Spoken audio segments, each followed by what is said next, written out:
Welcome to Fantasy Football Today for CBS Local. I'm Jamey Eisenberg. That's Dave Richard. That's Heath Cummings. We have the starts and sits that you need for week number 7. Let's kick it off right now with the start of the week. And Matt Ryan coming off of his bye weeks in line for a huge game against the Miami Dolphins. Now, they might be getting healthy in their secondary. Seems as if Byron Jones and Xavier Howard are going to play.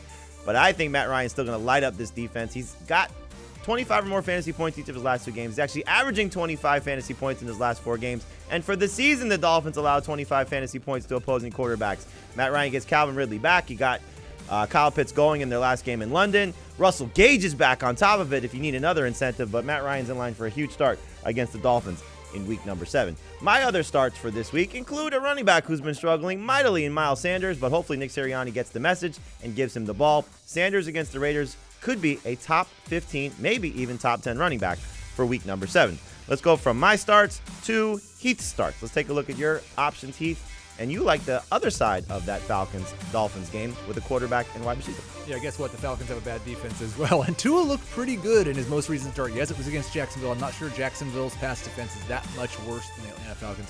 Maybe more importantly, the Dolphins can't run the ball on anyone. So I do think we'll get 35-plus pass attempts against a bad defense. Tua is a top 10 quarterback for me this week.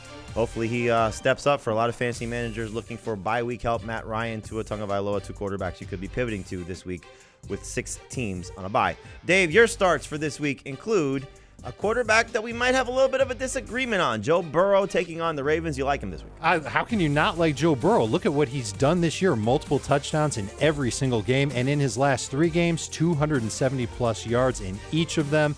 And that includes 2 games where he's thrown 32 or fewer attempts. This Ravens defense has not been great against really good quarterbacks. The only one that they stopped was Justin Herbert last week, who came across the country playing on a short week, and at 1 o'clock Eastern, 10 a.m. Pacific, he struggled. The Chargers were totally out of whack.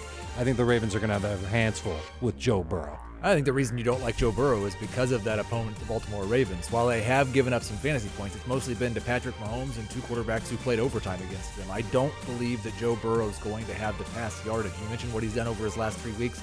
That was against Jacksonville, Detroit, and the Packers' banged-up secondary. I'm just not so sure that both these teams won't be run-heavy in their approach and hold down the passing stats. And Burrow did face them only 1 time in his career in Baltimore. Predictably, he struggled, but was a rookie quarterback then.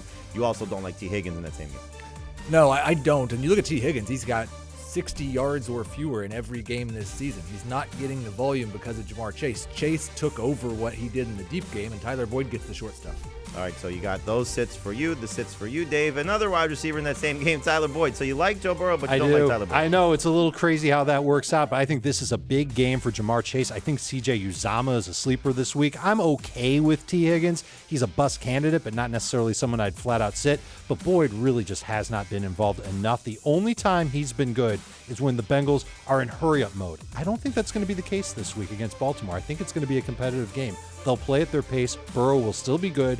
Boyd won't get there. All right, so we'll see which wide receivers step up to help Joe Burrow. But as you see, no T. Higgins, no Tyler Boyd in terms of what Heath and Dave are looking at from the wide receiver perspective for Cincinnati. For me, I'm sitting guys that you're probably going to try to avoid if you can, but we know you could be stuck. Devontae Booker, Khalil Herbert, just don't love the setup for them.